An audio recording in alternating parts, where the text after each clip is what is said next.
Здравствуйте, у меня на канале. Сегодня будем заглядывать в будущее. Для чего еще тогда карты? Заглянуть в будущее. Расклад будет, который я очень люблю. Это старинный расклад. И работать мы будем сегодня интересной колодой. Если кто-то смотрел мои предыдущие видео, они знают, что есть такая колода. Ее называют иногда оракулы или колода Мадемуазель Ленорман, голубая сова. Эта колода, ну, первая вышла. После нее еще были другие в издательстве колоды. Вот она вышла первая. Но ленорманисты, так называют людей, которые работают с колодой Ленорман. Они, конечно, и спецы крутые, и все. Но колода Ленорман сделана таким образом, что каждая карта имеет двойное значение. Вот, к примеру, крысы.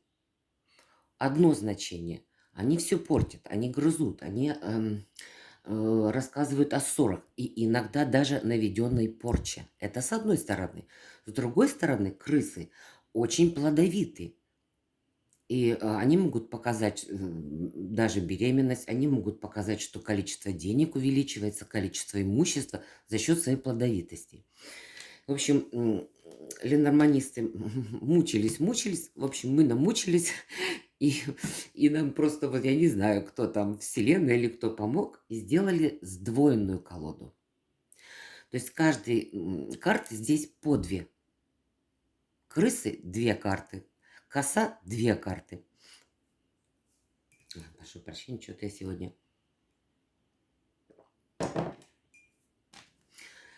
На чем я... Да, и сделали очень... Во-первых, она невероятно красивая. Там одни иллюстрации чего стоят. И назвали ее «Лиловые и вишневые сумерки». Ну, это...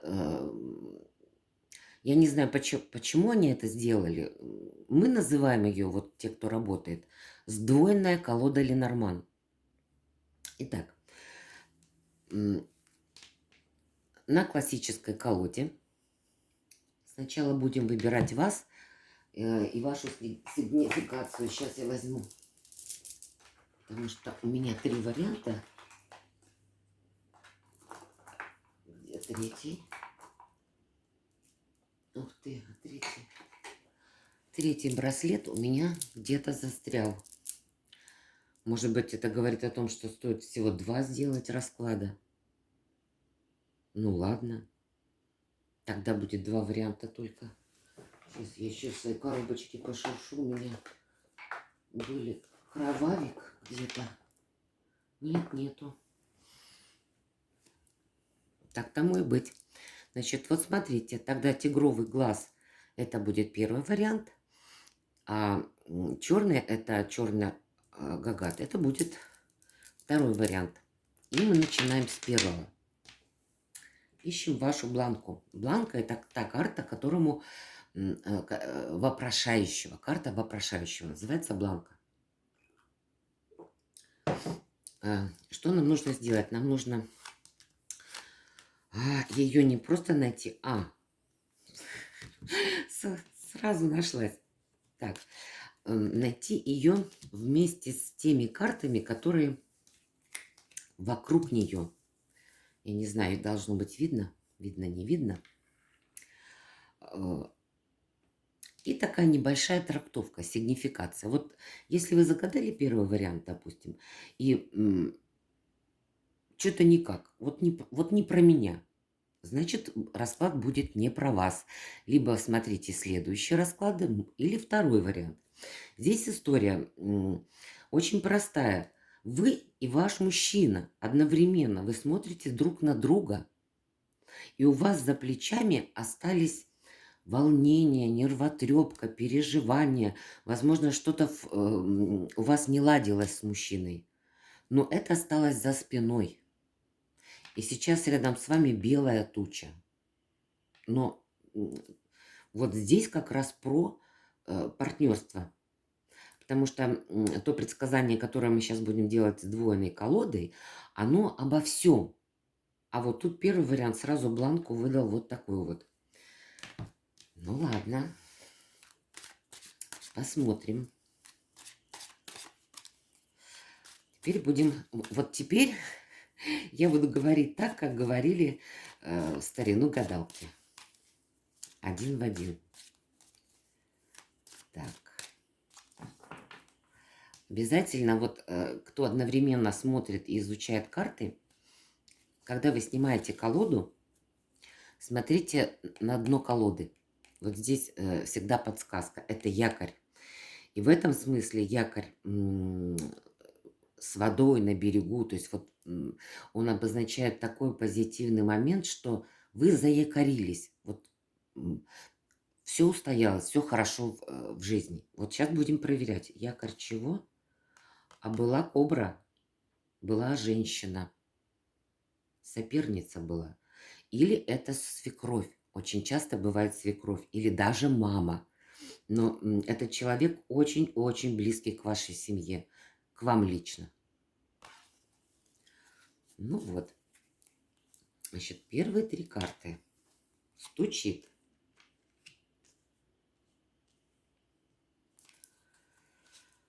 Гремит.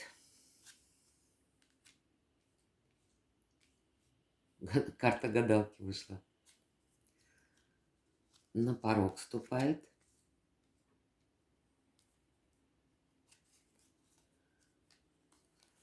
Ой, что-то у меня сегодня дверь открывает. Так. Стучит.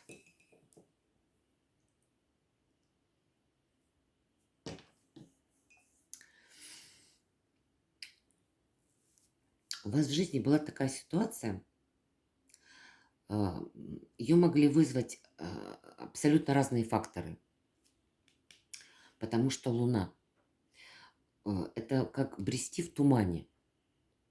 У вас, возможно, не было определенной цели, какой-то очень конкретной, вы для себя не наметили, и жили просто вот как по лунному принципу. Это очень похоже на день сурка. Башня разбитая. И очень часто она показывает, что даже было... Я не могу сказать, что это была конкретно болезнь, но это были разрушения. И поскольку здесь рядом Луна, то может быть, Луна – это символ еще домашнего очага, возможно, что-то штормило у вас в семье, в отношениях. Это не обязательно с супругом. Это могли быть взрослые дети, которые что-то там натворили. Это могла бы свекровь быть, что угодно. Но разрушенная башня, башня – это сигнификатор защиты. Насколько мы защищены. Вот в средние века были города строили, у них был значит, башня. Оттуда наблюдали, нет ли врага. И получается, что вашу башню очень сильно тут пожамкало. Я говорю общее значение, а если я словами не попадаю точно в вашу ситуацию, просто это общий расклад. Но вы как будто бы не опустили руки, а даже наоборот. Вот это вас подстегнуло, это знаете, как вот не было счастья, несчастье помогло. И появился 21-й аркан. Это гора, освещенная гора. То есть свет есть, и он вверху. И на вас вот это все подействовало таким образом, что вам захотелось вот какой-то конкретной цели. Это мужчина может быть, это может быть карьера, это может быть даже ваша внешность, это может быть ваш статус. Вам захотелось взойти на эту гору, то есть воткнуть там свой флаг. Вот прям цель появилась какая-то в жизни. Здесь единственное, будет 2 разных сюжета, сейчас объясню почему. Дело в том, что женщин в карте, в классической колоде, одна. А в сдвоенной колоде их две. Молодая, цветущая, вот такая вот. И карта женщины, ну, не пожилая, она обозначает, как правило, замужних, очень давно замужних женщин. Ну и, естественно, по возрасту таких же. И вот что получается.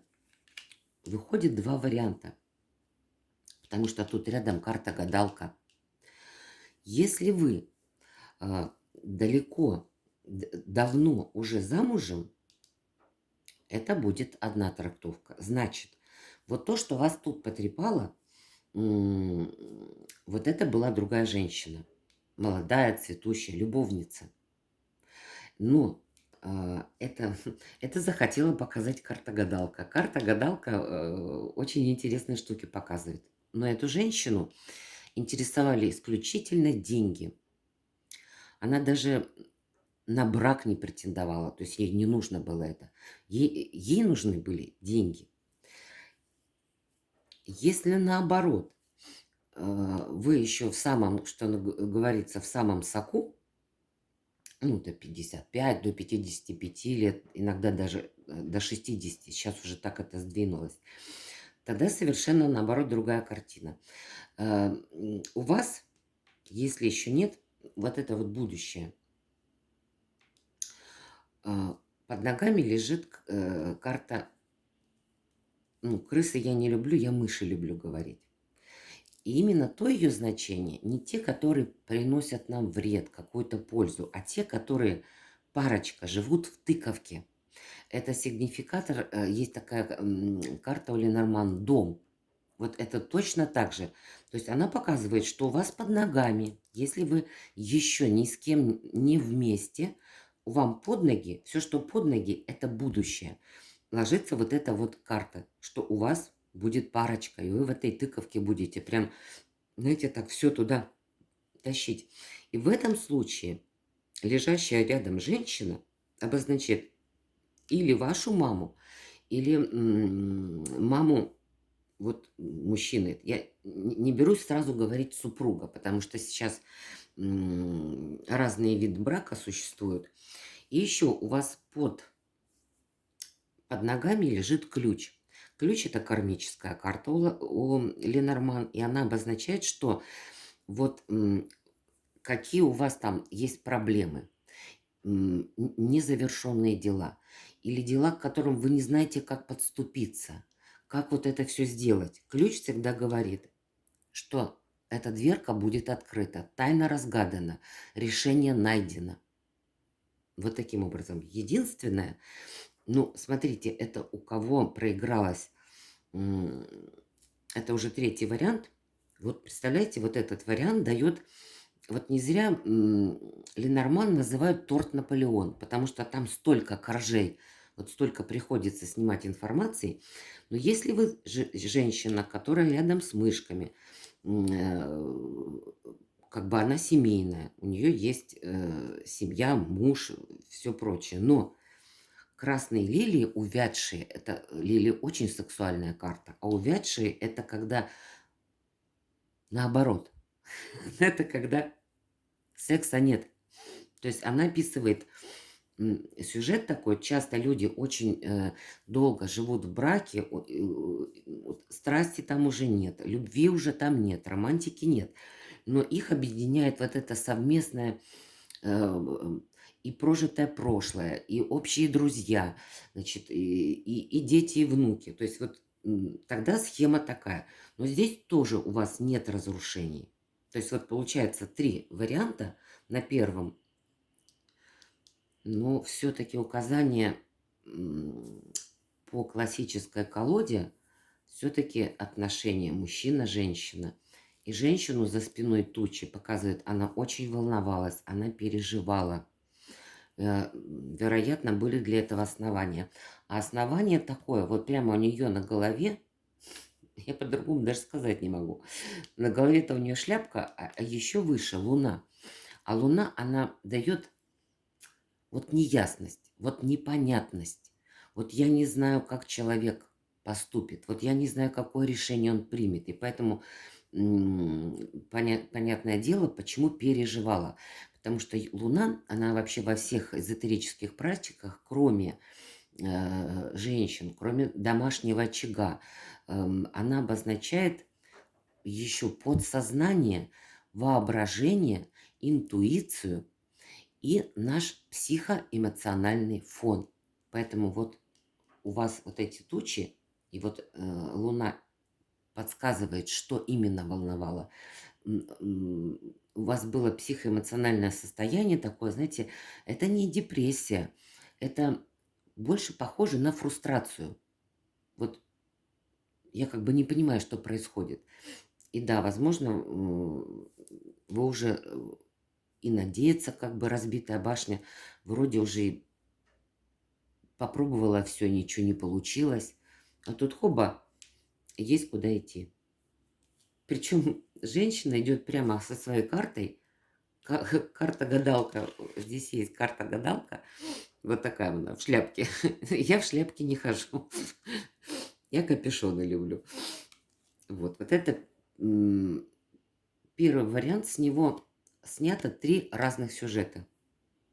И да, это про отношения. Даже как таковой мужчина не вышел, он вышел в самом начале.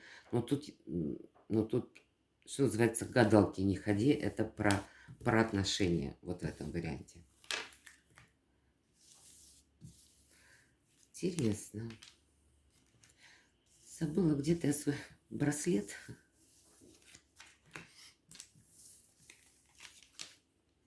Придется теперь...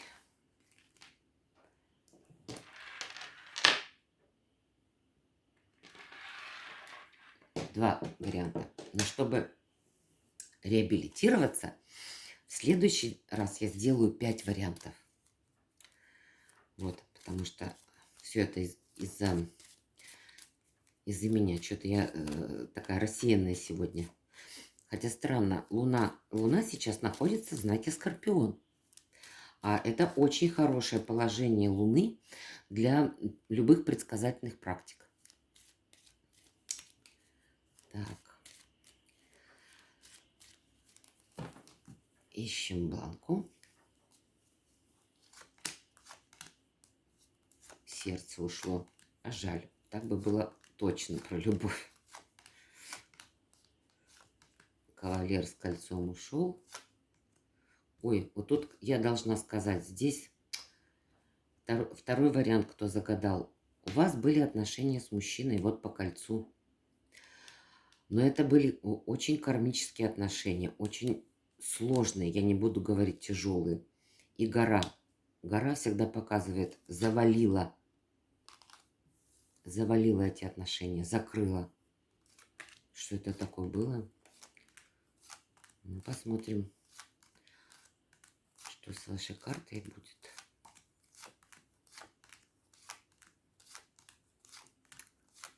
Далеко-то как. Ой. Змея в доме. Змея — это всегда недруг.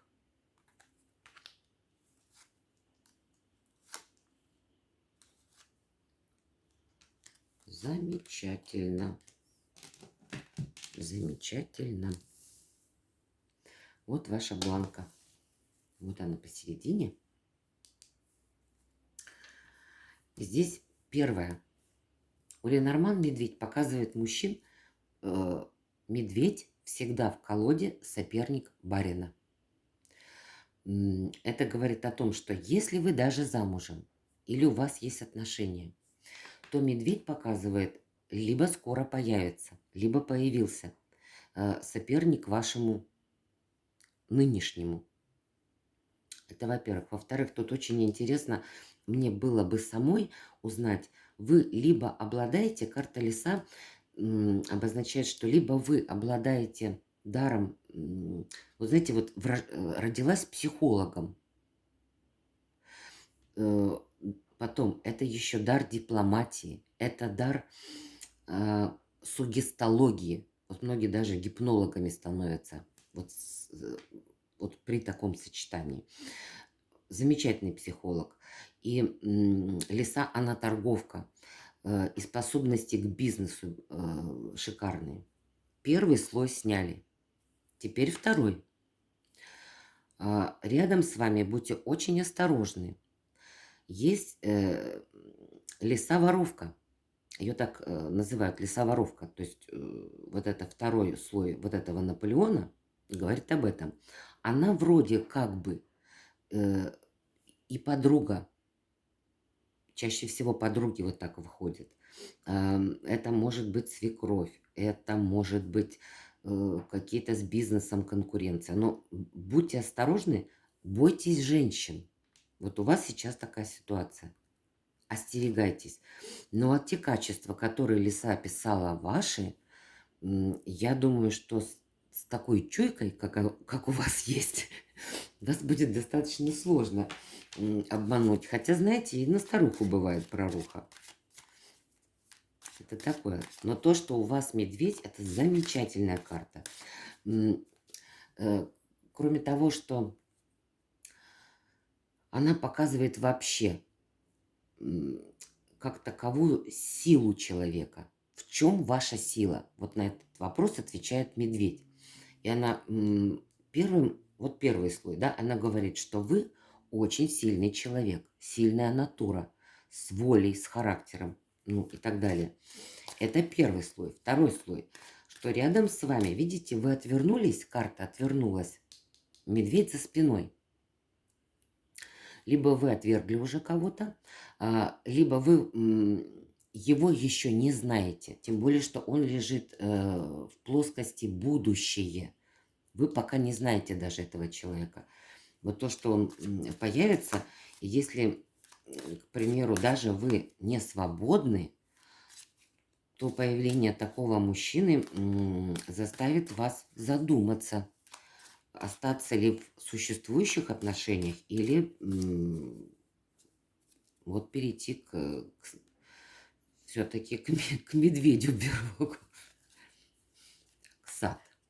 Ну, это замечательная карта. Вот все карты, на которых у Ленорман цветы благоухают, это просто жизнь такая, знаете, вот от которой удовольствие получаешь. Вот кайфуешь от жизни. Так, от чего? Вот. А вот и наш мужчина. Он на дне колоды вместе с садом. Кстати, сад, вот эта карта, тут еще нужно 2 карты, и тогда будет значение свадьба. Кольцо. Хотя этот человек, я повторяю, не у всех. Кольцо не обручальное, а с камнями обозначает, что были отношения долгие. Возможно, он, вот сейчас не могу сказать, он женат или не женат. Да, точно были. Вот дом наполовину разрушенный. Отношения, которые уже не спасти. А он от них отвернулся. Он смотрит в карту сад, в карту свободной, легкой, приятной вот жизни, от которой получаешь удовольствие. Здесь такой же растерзанный дом, а дом показывает семью, что вот здесь такая информация для тех, кого интересовало в плане отношений. Так, стучит. Сразу 2 карты птицы. Солнце на закате. Вот на данный момент у вас солнце на закате. Что это обозначает? Вы находитесь в той точке, когда нужно что-то закончить. Это все что угодно может быть. Это закончить университет, закончить непонятные отношения, которые зашли, например, в тупик, или даже брак, который вот уже не поймешь, даже браком не назовешь. Погасить кредит, это тоже солнце на закате. То есть, или несколько дел, которые надо завершить. Возможно, у вас даже есть такая желание и потребность как-то с этим разобраться. Теперь смотрите, снимаю слоями. Солнце на закате с птицами, совы. Совы обозначают парочку. Возможно, вы хотите окончания каких-то отношений, но окончания бывают разные. Э, Окончание может обозначать расстаться, а может обозначать узаконить отношения. Смотрите, что ваше. Потому что окончание имеет, ну, такие две трактовки. И еще, причем сразу две карты птиц вышло. Вокруг вас появится много людей, много информации, новые знакомства и какое-то такое... Вот если вы вот тут уходите из пары, то тогда карта птица обозначает, что у вас будет много встреч, свиданий. Вот эта часть жизни будет очень активная. Если вы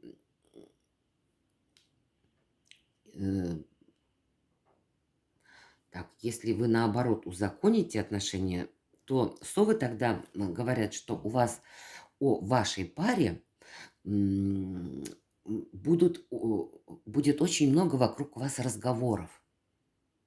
Будут все обсуждать, в каком она платье была, в каком ресторане. То есть вот вокруг оживится среда. То есть вы дадите о себе вот этим напомнить. Так. Гремит. Карты перевернулись. Гремит. Мужчина, но мужчина пожилой.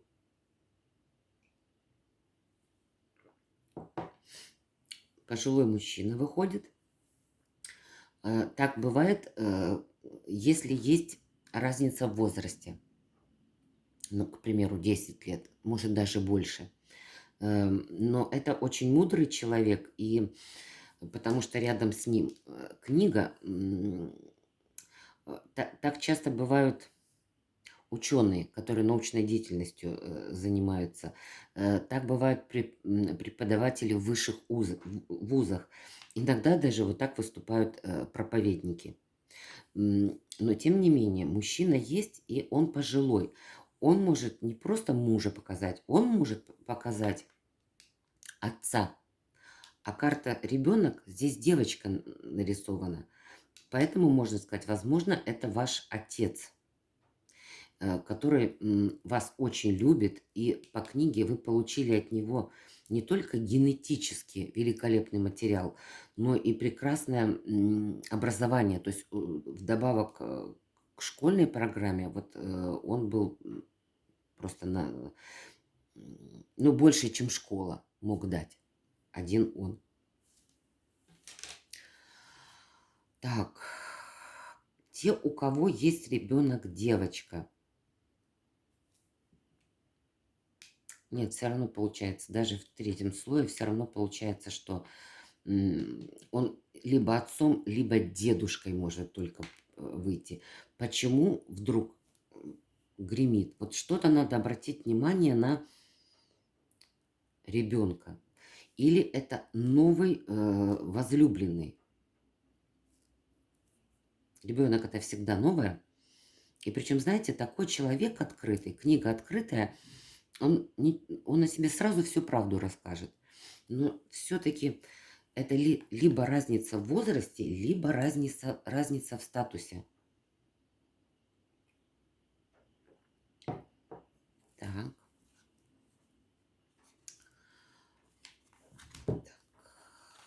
На порог ступает.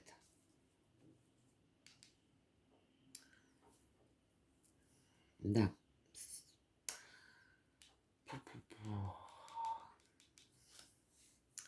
Вот здесь крысы в другом совершенно значении у второго варианта.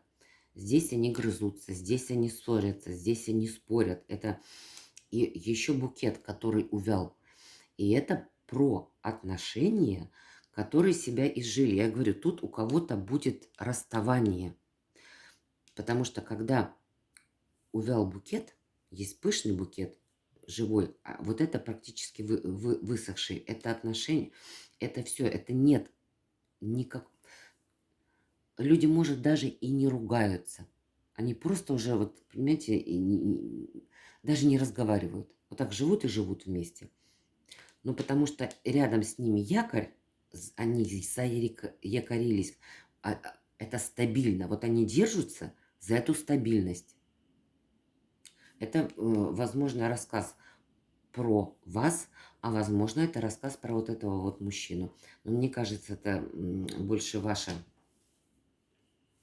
на порог ступает. Это значит, вот что в ближайшее время будет, несмотря на такое стабильные отношения, там будут ссоры, и там совсем нет никаких эмоций. Совершенно.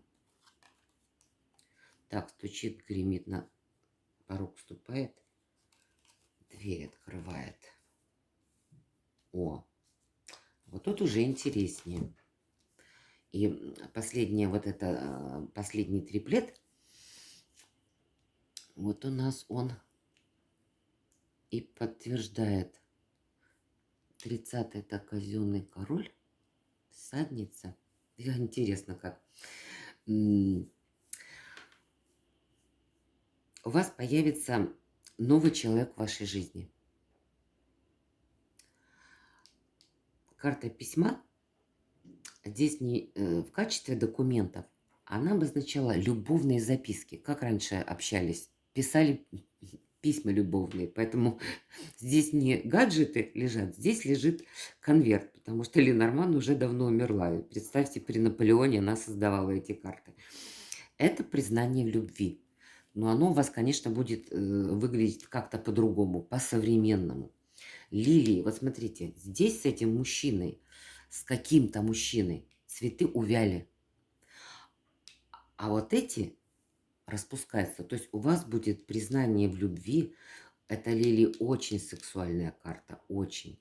И всадник. Всадник – это вы будете ждать от него новостей, он будет от вас ожидать новостей. То есть, знаете, вот как заглядывают постоянно в телефон, что там, что там, что там. У второго варианта получается так, что можно, ну я и сказала, у меня такое впечатление появилось, что появится на арене медведь. Все-таки появится. И вот эти три карты, потому что к мужчине нет, они не могут иметь отношения никакого. Он не с теми, он не с теми лежит сопровождающими расшифровками. А у вас появится, чем вот это все закончится, неизвестно. Но то, что это будет как для женщин, вот это просто, знаете, вот в вас как будто еще раз родится женщина заново. Вот девочка, ребенок, за ней идет увядший букет, а потом признание в любви. То есть будете чувствовать себя там, насколько там лет моложе. Если вам 25, я не могу сказать, что вы будете на 25 лет моложе, потому что тогда вы были вообще в утробе. Я прошу прощения, что у меня такой, ну, перешла я на юмор, но мне очень понравился расклад. Именно в том, что он повторил сигнификацию бланки. Мне вот те, кто хорошо, клиенты знают карты, Ленорман, некоторые очень его любят, они всегда смотрят, куда попадет карта медведь. Если попадает в будущее, все, они счастливы. Потому что это такие мужчины, изображающие медведь, это и очень стабильные, они очень упакованные, ну, фартовые такие, у них и связи, стабильность, и финансово у них вообще там все вот просто всего хватает. Вот такой старинный расклад был. Что-то мне захотелось сегодня такой старинный расклад сделать. Обещала расклады про любовь в связи с тем, что у нас Венера с Марсом 1,5 месяца идут в соединении. Я сказала, я все это время буду делать расклады про любовь, про отношения, про брак. Но что тут не захотелось, я вот эту колоду увидела, как-то я пару дней с ней не работала, и мне захотелось на ней сделать расклад. Ну вот единственное, что я всегда делаю 3 варианта, а у меня только 2 получилось. Но я буду над собой работать. Да, я всем желаю, знаете, сейчас такие сложные события происходят в Украине. И очень хочется, чтобы это как можно быстрее закончилось к обоюдному согласию. Или чтобы пришли люди как-то мирным путем. Я вот, когда это случилось, я вспомнила бабушку свою. Вот что бы ни происходило у нас в семье, да, какие-то там неприятности, еще что-то, болезни, она всегда говорила, лишь бы не было войны. Вот давайте вот как-то будем думать в эту сторону, пытаться. Ну, я с вами прощаюсь. Кого интересует эзотерика, подписывайтесь на канал. Можете на мой, можете еще на какой-то канал. И нажимайте на колокольчик. Таким образом, вы будете знать, когда выйдет следующее видео. Ну все, мы за мир во всем мире. До свидания.